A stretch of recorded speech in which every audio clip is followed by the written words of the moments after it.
بسم اللہ الرحمن الرحیم والکاظمین الغیظ والعافین عن الناس واللہ یحب المحسنین۔ قرآن مجید کے اندر اللہ تبارک و تعالیٰ نے یہ ارشاد فرمایا کہ کچھ لوگ ایسے ہیں جو غصے کو کھا جاتے ہیں اور لوگوں کو معاف کر دیتے ہیں، اور اللہ تبارک و تعالیٰ احسان کرنے والوں کو بڑا پسند فرماتا ہے۔ مقصد یہ ہے کہ بات یاد رکھیں، کیا غصہ کرنا جائز ہے کہ ناجائز ہے، حلال ہے کہ حرام ہے؟ تو اس مسئلے کو سمجھے ذرا۔ دیکھیں، جہاں تک بات آ جائے، قرآن مجید نے یہ جو فرمایا والکاظمین الغیظ والعافین عن الناس، جو غصے کو کھا جانے والے، یعنی مطلب یہ ہے کہ اگر آپ کی ذات کی بات آ جائے تو غصہ کھا جائے، اگر آپ کی رشتہ داری کی بات آ جائے تو غصے کو پی جائے، اگر دنیاوی لحاظ سے کوئی نقصان ہو جائے تو اس وقت غصے کو کھا جانا، غصے کو پی جانا، یہ بہت بڑی بہادری ہے۔ اور اسی کی تعریف اللہ تبارک و تعالیٰ نے ارشاد فرمائی ہے کہ جو شخص اپنا نقصان ہو جائے، اپنی ذات کی بات آ جائے، اپنی رشتہ داری کی بات آ جائے، تعلقات کاروبار کی بات آ جائے، نقصان ہو جائے، تو پھر اس میں جو غصہ کھا جاتے ہیں یا غصہ پی جاتے ہیں اور غصہ نہیں کرتے ہیں، لوگوں کو معاف کر دیتے ہیں، تو اللہ تبارک و تعالیٰ نے ایسے بندوں کو بڑا پسند فرماتا ہے۔ اب سوال یہ ہے کہ قرآن مجید کے اندر یہ تو فرما دیا کہ غصہ پی جانا یہ جو ہے وہ بالکل ہونا چاہیے، لیکن کیا دین کے معاملے کے اندر غصہ کرنا جائز ہے کہ ناجائز ہے؟ تو قرآن مجید نے ارشاد فرمایا کہ یا ایھا النبی جاہد الکفار والمنافقین واغلظ علیہم، فرمایا محبوب آپ منافقین اور کفار کے ساتھ جہاد بھی کریں اور واغلظ علیہم، اور ان پہ ساتھ سختی بھی کریں۔ ٹھیک ہے، قرآن مجید نے دوسری ارشاد فرمایا محمد الرسول اللہ والذین معہ اشداء علی الکفار، فرمایا کہ میرا محبوب تو میرا محبوب ہے، فرمایا والذین معہ، جو میرے محبوب کے ساتھ جو لوگ رہتے ہیں ان کی شان یہ ہے، ان کی ایک صفت یہ ہے کہ اشداء علی الکفار، وہ کافروں پر بہت زیادہ سخت ہے۔ یعنی اب آپ اندازہ کریں، سختی کے اندر غصہ تو ظاہر ہے آٹومیٹک آ ہی جاتا ہے، تو پھر جب سختی آپ کریں گے تو غصہ ہوگا تو سختی کریں گے۔ اب آپ اندازہ کریں، قرآن مجید ایک طرف سے معاف کرنے کی بات کر رہا ہے، ایک طرف سے سختی کرنے کی بات کر رہا ہے، تو اس کا مطلب کیا نکلا کہ اگر اپنی ذات کی بات آ جائے تو نرمی کر لو، اگر دین کی بات آ جائے تو پھر سختی کر لو۔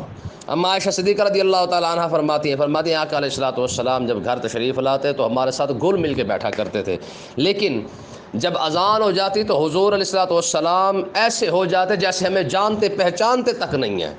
ٹھیک ہے، اب آپ ذرا دو حدیثیں میں آپ کو سناتا ہوں، ذرا اندازہ کریں۔ آقا علیہ الصلوۃ والسلام طواف کعبہ کر رہے ہیں، حضور ایک چکر پہ تشریف لائے، کفار مکہ کی جیسے عادت تھی وہ باتیں کرتے تھے، کفار مکہ نے کوئی بات کر دی، حضور تشریف لے گئے، طواف کرتے رہے، دوسرے چکر پہ پھر آپ طواف کر رہے تو پھر انہوں نے کوئی بات کر دی، جب آپ کے سامنے آئے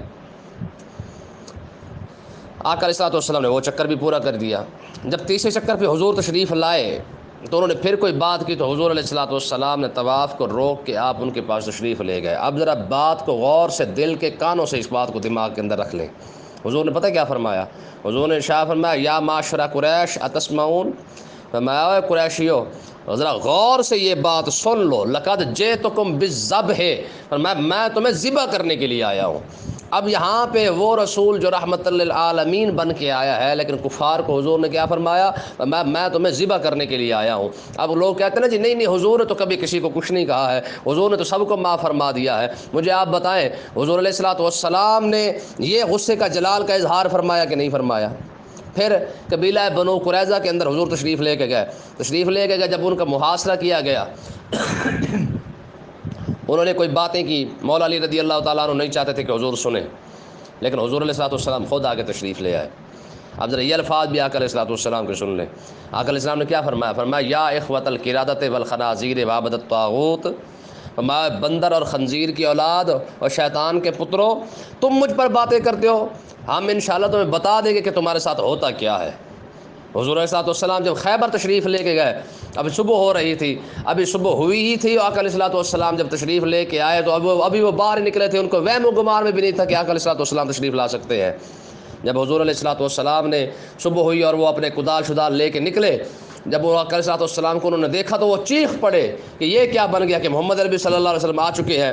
جب وہ روتے ہوئے چیختے ہوئے بھاگے نا تو آقا علیہ الصلوۃ والسلام کے الفاظ سنے، وما اللہ اکبر خاربت خیبرا فاذا نزل بساحتهم فساح صباح المنذرین، فرمایا اللہ اکبر، آج خیبر برباد ہو گیا، خیبر کو ہم نے رون دیا ہے۔ جب ہم کہیں پر صبح کرتے ہیں تو صبح جو ایسی ہوتی ہے کہ جو بھی ہمارے سامنے آتا ہے ہمیں دیکھ کے ڈر جاتا ہے۔